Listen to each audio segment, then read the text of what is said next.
माननीय संजय जी और आप सभी का अभिनंदन है।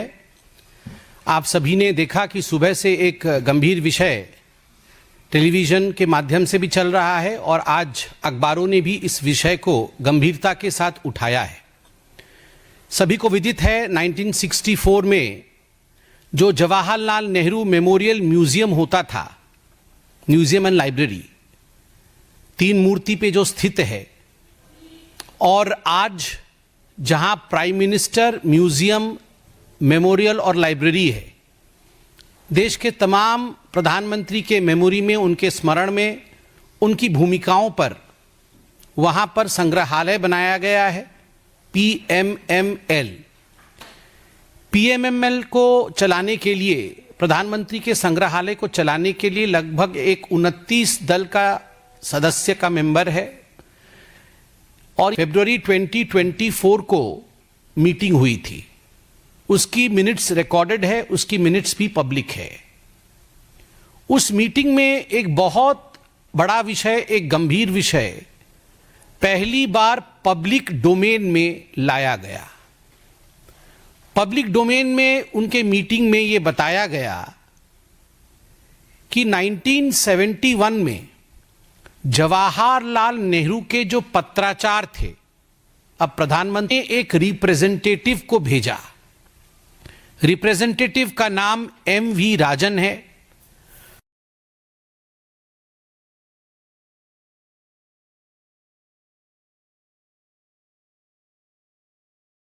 और 5 मई 2008 को, उससे पहले 8 को, जो उस समय के डायरेक्टर थे नेहरू मेमोरियल लाइब्रेरी के, डायरेक्टर थे नेहरू मेमोरियल लाइब्रेरी के, उन डायरेक्टर से अप्रूवल लेकर लगभग 51 कार्टन्स में, डब्बों में बहुत सारे महत्वपूर्ण दस्तावेज जो नेहरू और कई व्यक्तित्वों के बीच करस्पॉन्डेंस था, उनमें से कुछ नाम भी आज अखबारों में सामने आया है। नेहरू और मुख्यतः एडवीना माउंटबेटन, आपको याद होगा लॉर्ड माउंटबेटन की धर्मपत्नी Lady Mountbatten, Edwina Mountbatten, Nehru ji और एडवीना माउंटबेटन के बीच जो करस्पॉन्डेंस था, ठीक उसी प्रकार जननायक, लोकनायक, हम सभी जानते हैं जयप्रकाश नारायण जी, जिन्होंने भारत के सबसे काले अध्याय, इमरजेंसी के खिलाफ जिन्होंने बढ़ चढ़ के क्रांति किया, वैसे जयप्रकाश नारायण जी के साथ भी जो करस्पॉन्डेंस या संवाद रहा, पत्राचार रहा। जगजीवन राम, एक बहुत बड़े नेता हुए, जगजीवन राम के साथ भी जिस प्रकार का करस्पॉन्डेंस रहा, ये सारे करस्पॉन्डेंस, इन चिट्ठियों को 51 कार्टन में बंद करके एमवी राजन जी ने डायरेक्टर से अप्रूवल लेकर 5 मई 2008 को इसे सोनिया जी के घर भेज दिया। It was sent to the residence of the then UPA chairperson Sonia Gandhi ji. जब ये प्राइम मिनिस्टर मेमोरियल, म्यूजियम और लाइब्रेरी के सदस्य बैठे अपने जनरल बॉडी मीटिंग में और इस विषय पे चर्चा की फरवरी में, तो उन्हें लगा कि उन्हें एक लीगल ओपिनियन भी लेना चाहिए, क्योंकि ये केवल ये चिट्ठियां नहीं है, ये ऐतिहासिक दस्तावेज है। इसमें किस प्रकार का करस्पॉन्डेंस हुआ, यह देश को जानने का अधिकार है और यह निजी प्रॉपर्टी नहीं है। This is not personal property, क्योंकि यह 1971 में डोनेट किया गया था और राष्ट्रीय धरोहर में सम्मिलित था। This was part of the treasure of the nation of India. ये म्यूजियम का एक हिस्सा था। अगर म्यूजियम से कोई मूर्ति आप ले जाएं, म्यूजियम से कोई पेंटिंग आप ले जाएं, तो ठीक प्रकार अगर आप म्यूजियम से कोई चिट्ठी ले जाएं, तो क्या ये न्यायोचित होगा? Is this legal? इस विषय में इस कमिटी ने लीगल ओपिनियन लिया। लीगल ओपिनियन लेने के पश्चात दिसंबर के महीने में ही, इसी दिसंबर के महीने में एक चिट्ठी लिखी गई राहुल गांधी जी को, और ये चिट्ठी अहमदाबाद के एक हिस्टोरियन हैं जो prime minister museum memorial library उसके और एक मेंबर भी हैं और एक जाने माने चेहरे हैं। उनका नाम है रिजवान कादरी। रिजवान कादरी जी ने LOP leader of opposition Rahul Gandhi ji को यह चिट्ठी लिखा है कि राहुल जी ऐसे 51 कार्टन चिट्ठी जवाहरलाल नेहरू की यूपीए की तत्कालीन अध्यक्षा सोनिया गांधी जी के पास है, कृपया आप मदद करें राष्ट्रीय धरोहर को वापस लाने में। मित्रों, मैं ये कहना चाहता हूं कि this is a historical heritage, ये इतिहास की विरासत है।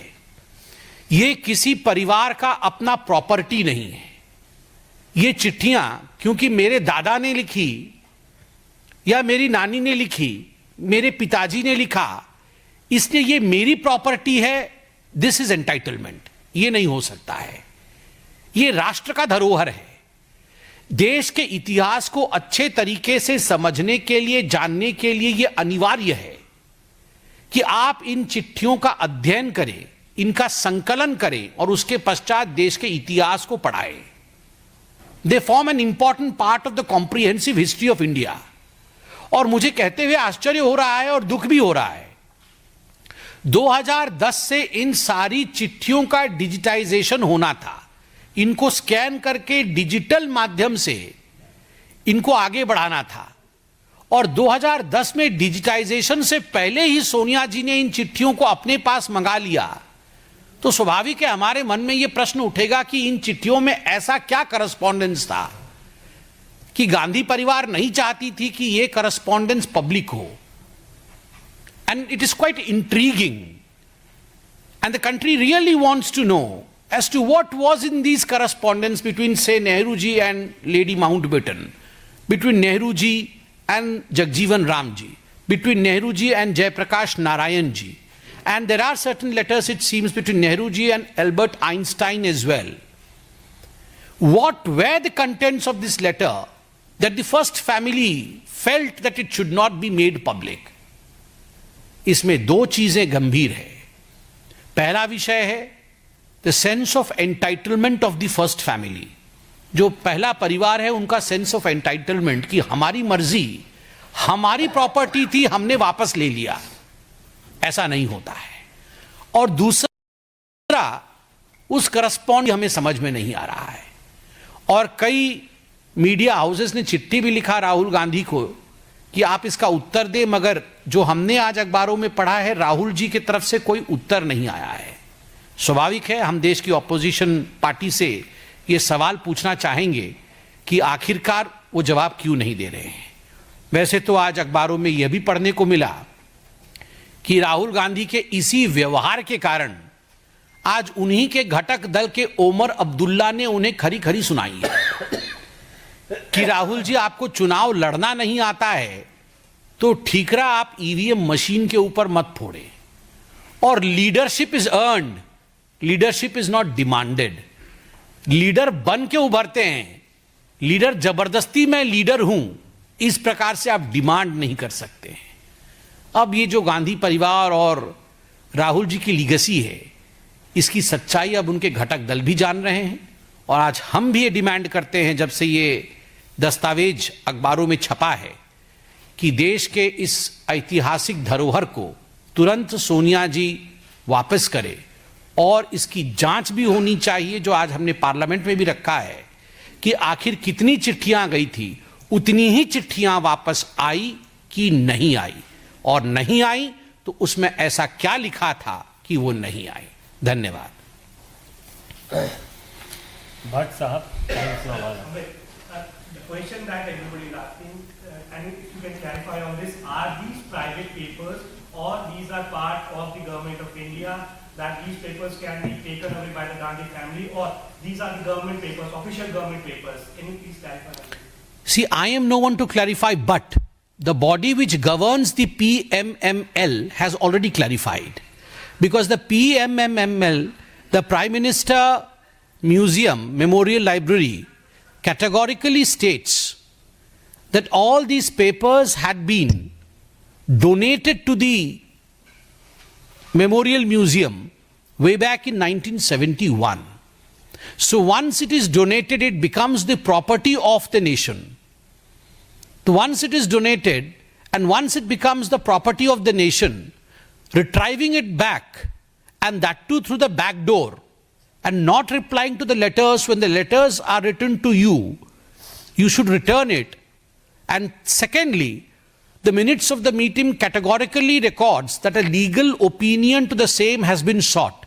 So naturally, because the legal opinion opines and stands with the fact that there is something wrong in the way the whole thing has proceeded, that's the reason as to why the committee has written a letter to LOP to retrieve those letters.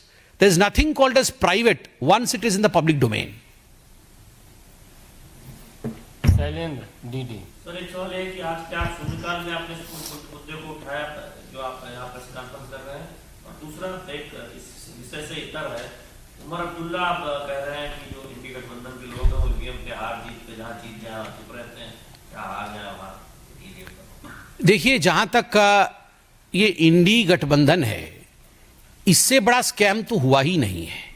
मतलब आप देखिए, 2G scam, CAG scam, कोल scam, ये तो सब बहुत बड़े बड़े scam थे, इनके विषय में हम जानते हैं और पूरा विश्व आज जानता है। मगर गठबंधन में भी स्कैम, मतलब आप सोचिए, गठबंधन में स्कैम यूं है कि ये मिलके तो चुनाव कहीं लड़ नहीं रहे हैं। इनके गठबंधन का नेता कौन होगा यही तय नहीं हो पा रहा है, क्योंकि ममता बनर्जी तो धन्यवाद दे रही है कि जिन लोगों ने कहा कि ममता बनर्जी लीडर बने इंडी गठबंधन का, ममता बनर्जी उनको धन्यवाद दे रही है। वहां पर समाजवादी पार्टी प्रेस कॉन्फ्रेंस करके कह रही है हमारे लिए तो मल्लिकार्जुन खड़गे जो है वो लीडर है, हमारे लिए तो राहुल गांधी लीडर है ही नहीं। तो ये अलग अलग लोग लीडरशिप की डिमांड अलग अलग कर रहे हैं, और आज तो ओमर अब्दुल्ला ने बिल्कुल खरी खरी सुना दी है। ओमर अब्दुल्ला साहब ने कह दिया है कि राहुल जी, ये ईवीएम पे ठीकरा फोड़ने का काम अब बंद कर दीजिए। आपको जम्मू कश्मीर में चुनाव लड़ने का जो तरीका आपने अपनाया वो अनुचित था, वो गलत था, वैसा नहीं करना था। आपकी स्ट्रेटजी ही गलत थी, तभी आपकी पार्टी ने अच्छा परफॉर्म नहीं किया। और उन्होंने खुद का उदाहरण दिया है कि मैं लोकसभा का चुनाव, मैं ओमर अब्दुल्ला लोकसभा का चुनाव हार गया, मगर मैंने सरकार बनाया जम्मू कश्मीर में। यह सुंदरता भारत की डेमोक्रेसी की है, ये खुद ओमर अब्दुल्ला कह रहे हैं। और ओमर अब्दुल्ला आगे कहते हैं कि जो लीडरशिप होता है, जो नेता बनने का गुण होता है, वो आपको ससम्मान लाना पड़ेगा अपने अंदर, थोपना नहीं पड़ेगा। You have to be born as a leader. आपके अंदर वो क्वालिटीज होनी चाहिए। जबरदस्ती मैं नेता हूं और सफेद टी शर्ट पहन के ऐसे बैठने से कोई लीडर नहीं हो जाता है। मनुकिया लोईवाल एबीपी। आज संसद में सांसद प्रियंका गांधी एक बैग लेकर पहुंची हैं जिस पर बहुत ही शब्दों में लिखा हुआ है पैलेस्टीन। देखिए, मैं इसमें इतना ही कहना चाहूंगा, जहां तक गांधी परिवार के सदस्यों का सवाल है, कोई ये नई बात नहीं है। जब से गांधी परिवार, नेहरू जी के समय से प्रियंका वाड्रा तक, जब से गांधी परिवार के सदस्य राजनीति कर रहे हैं, वो अपने कंधे पर तुष्टीकरण के बैग को ही लटका कर चल रहे हैं। The time since Pandit Jawaharlal Nehru was the Prime Minister, followed by Indira ji, followed by Rajiv ji, followed by the shadow Prime Minister Sonia Gandhi ji, and now followed by opposition leader Rahul Gandhi as well as Priyanka Vadra. All the members of the family of the Gandhi dynasty, all they have done is they have hung the bag of appeasement by their shoulder. कभी भी देशभक्ति लटकाई नहीं है उन्होंने अपने कंधों के ऊपर, उसका भार उठाया नहीं है। उन्होंने हमेशा ही किस प्रकार से हम तुष्टीकरण कर सकते हैं उसी के बैग को लटकाया है। That is the bag of appeasement. और anyhow this is the reason, ये जो बैगेज कैरी करते हैं, इसी बैगेज के कारण इनकी हार होती है। अब इनको ये समझनी चाहिए। विनीत टीवी 18। सर, 16 दिसंबर 2012 की घटना का बरसी है, निर्भया कांड जिस तरह से हुआ था। अब यह जानकारी आ रही है कि अरविंद केजरीवाल जो है वो एक महिला अदालत लगाएंगे, इसमें महिला सुरक्षा को लेकर के चर्चा की जाएगी। देखिए, आपने एक बहुत ही गंभीर और बहुत मार्मिक प्रश्न पूछा है। सही कह रहे हैं, आज 16 दिसंबर है और आज हमारी बहन, हमारी बेटी निर्भया भी हमें याद आ रही है। और हम सब लोग जिन्होंने हेतु संभाला था, जो उस समय मौजूद थे, हम जानते हैं देश में किस प्रकार का एक आंदोलन हुआ था और किस समय, जिस समय एक संवेदनहीन सरकार, उस समय दिल्ली में जिस प्रकार की संवेदनहीनता दिखाई गई थी जो सरकार में थे, उसके खिलाफ एक आंदोलन खड़ा हुआ था। मैं उस पर कोई राजनीति नहीं करना चाहता, मगर चूंकि आपने सवाल अरविंद केजरीवाल जी को जोड़ के पूछा है तो जवाब देना भी मेरा कर्तव्य है। उस समय अरविंद केजरीवाल जी का कहना था कि मैं कभी राजनीति में नहीं आऊंगा, मगर महिलाओं के लिए और खास करके ये कांग्रेस पार्टी के संवेदनहीनता के खिलाफ मैं आवाज उठाऊंगा और काम करूंगा। आज 10 वर्ष लगभग अरविंद केजरीवाल जी की पार्टी, खैर उन्होंने जो कहा था कि मैं पॉलिटिक्स में नहीं आऊंगा, वो पॉलिटिक्स में आए, अलग विषय है, मगर उन्होंने कहा था कि मैं महिलाओं को बहुत आगे बढ़ाऊंगा और महिलाओं की सुरक्षा के लिए काम करूंगा। मुझे लगता है आज उन्हें अपना रिपोर्ट कार्ड रखना चाहिए। जिस प्लेटफॉर्म पे, जिस मुद्दे को लेकर, एक संवेदनशील विषय को लेकर वो आगे आए थे, उसमें कितना उनका अचीवमेंट रहा है इसको बताना चाहिए, नंबर 1। और नंबर 2, आज हमारे लिए भी बहुत दुख का दिन है कि ये वही अरविंद केजरीवाल है जिन्होंने बहुत कोसा था पानी पी पी के कांग्रेस पार्टी की संवेदनहीनता को, मगर सत्ता के सुख को प्राप्त करने के लिए इसी कांग्रेस पार्टी के साथ अपने बच्चों की कसम खाने के बावजूद उन्हें अलायंस किया था। जो कांग्रेस पार्टी और कांग्रेस पार्टी के आज के अलायंस पार्टीज हैं, उन्होंने बहुत संवेदनहीनता दिखाई थी उस समय। उस समय हम सब सड़क पर थे, हम सब, इंक्लूडिंग हम दोनों भी जो बैठे हैं, हम भी सड़क पे थे, आप भी सड़क पे थे। मैं ईश्वर से प्रार्थना करता हूं, निर्भया जहां भी हो, महाप्रभु उसको, बिटिया को सुरक्षित रख के, उनके माता पिता को हमेशा महाप्रभु आशीर्वाद दे, शक्ति दे। इस पे हमें कोई राजनीति नहीं करनी है। विनीत से पुनः सर, मैं एक सवाल ये है कि न्यूज 18 के साथ इंटरव्यू में वरुण धवन ने अमित शाह और पीएम नरेंद्र मोदी की जोड़ी को बहुत ही स्वर्णिम जोड़ी बताया है और अमित शाह की तुलना हनुमान से की है, कैसे देखते हैं? देखिए, वरुण जी का नाम भी वरुण है और उन्होंने एक बहुत बड़ी बात कही है। उन्होंने देश का हनुमान कहा है। हनुमान का अर्थ क्या होता है? हनुमान का अर्थ होता है सेल्फलेसनेस, अपने लिए कोई स्वार्थ नहीं होना, निस्वार्थ भाव से धर्म के प्रति अपने आप को नियोजन में लगा देना।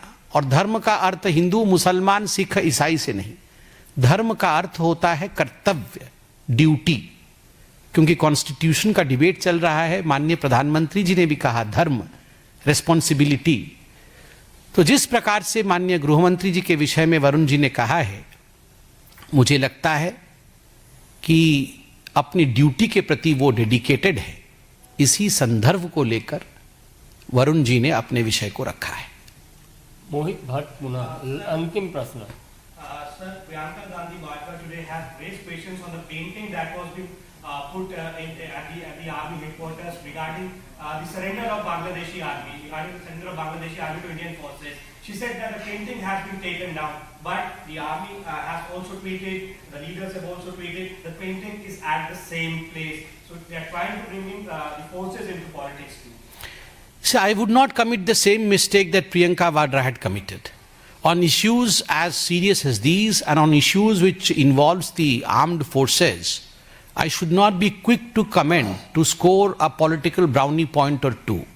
I should be patient enough to wait, see, delve into the details and thereafter comment. So I reserve my right to answer only after knowing the complete truth. बहुत बहुत धन्यवाद।